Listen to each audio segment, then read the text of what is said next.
Hello at-home learners. Welcome to Shading Part 1. Today what we're going to do on this assessment grade is we're going to do a 10-point value scale. Now a value scale is used by artists in their drawings and paintings to determine if they have a full range of values from black to white.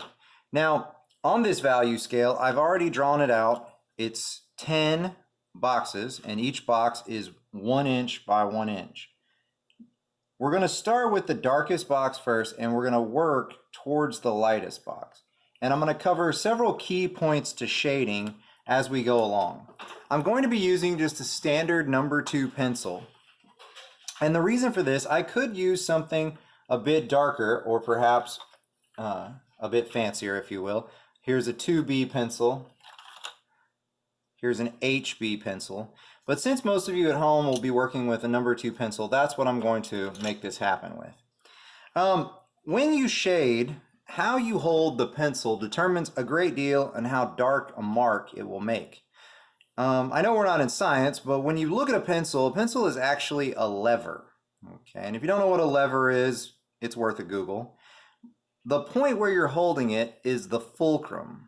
So the closer I am to the tip, the more force I can exert down on the tip.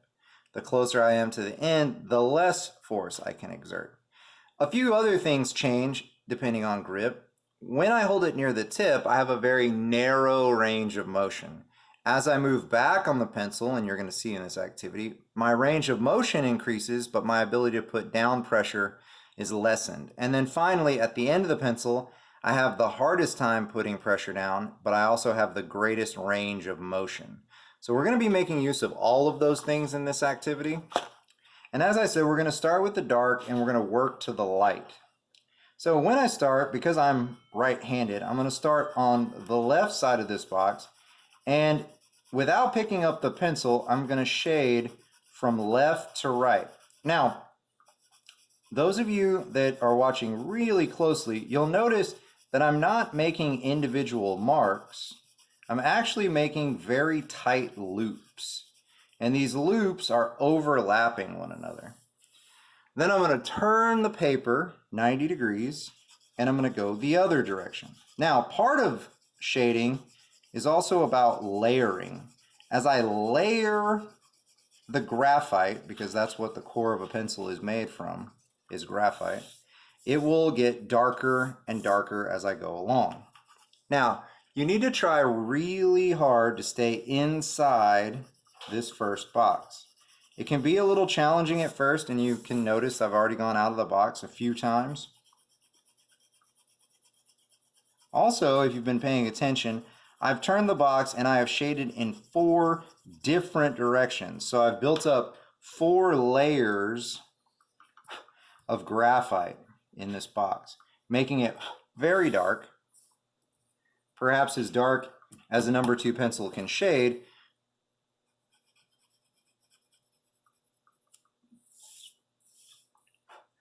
And then we're going to move up. So as I move up, I'm going to lessen the amount of pressure that I'm going to put on the pencil.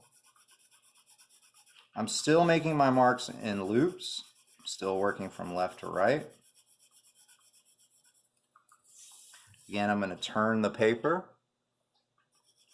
I'm going to add an additional layer from the bottom to the top. Now, those of you working at home, it will be tempting to want to shade the entire value scale without paying attention to the divisions of the boxes. I strongly warn against that. If you do, you'll lose the divisions and it will become very difficult to tell one value from the next value. I also recommend that as you work, you stop intermittently and erase any stray marks. This will keep your paper clean. Also, be careful, it tends to collect graphite on your knuckles right here as you shade. All right, so the next box. This time, notice my grip is in the middle. I'm not down near the tip anymore. I've gradually been shifting back the pencil each time I shaded. So this time I'm using the same amount of down force that I was using before. I'm still shading in loops. But this time I'll only have 2 layers. You want to go edge to edge. That's part of the reason that we're shading in loops. You don't want to leave any little white areas or blank spaces on the edge of your boxes where it looks like perhaps something nibbled away at the dark area. Now, it may be difficult to see in the camera, but this has gotten progressively lighter as we've moved up. And the reason this is a 10-point value scale is we're breaking it into threes. So the lower three being the darker values, the middle three being the medium values, and the top three boxes being the lightest values. The top box will actually stay white, so we're working from black to white or dark to light. All right, I'm going to shift my grip to the middle of the pencil. Again, if your pencil's gone dull, this might be a good time to sharpen it. Mine has not. So here again, this is going to be 4 layers. Now, because I've changed my grip, you'll notice right away that's not nearly as dark as it was before.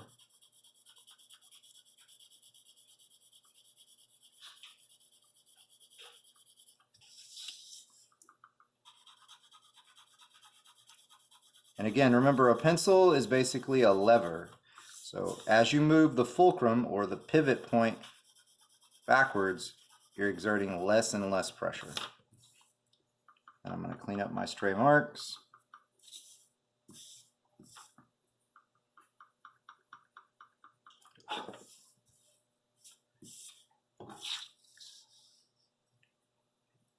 Align my grip again and go.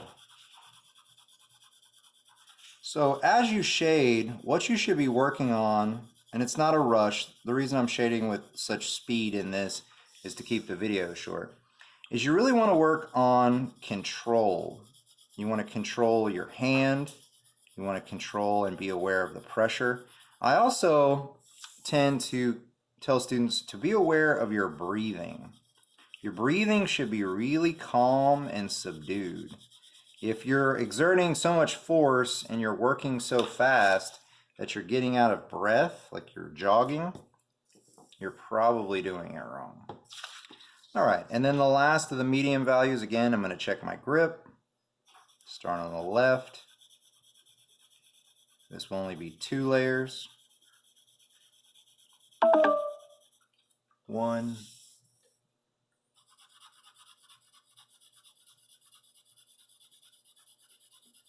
And 2.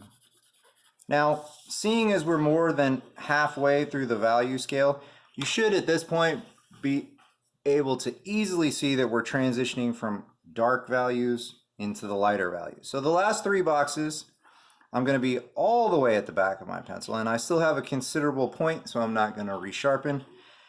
And we're going to repeat the process.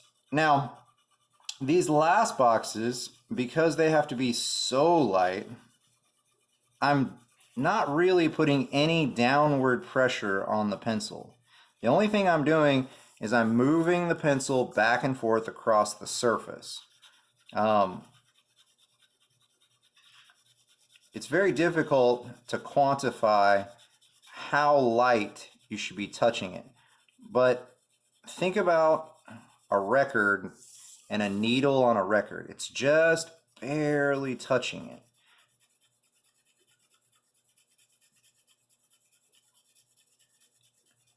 The other thing this is a good time to check is to make sure that all of your boxes are in order. Indeed, that they are getting lighter each step along the way. Now you'll notice, those of you that were really paying attention, I only put 3 layers on that box.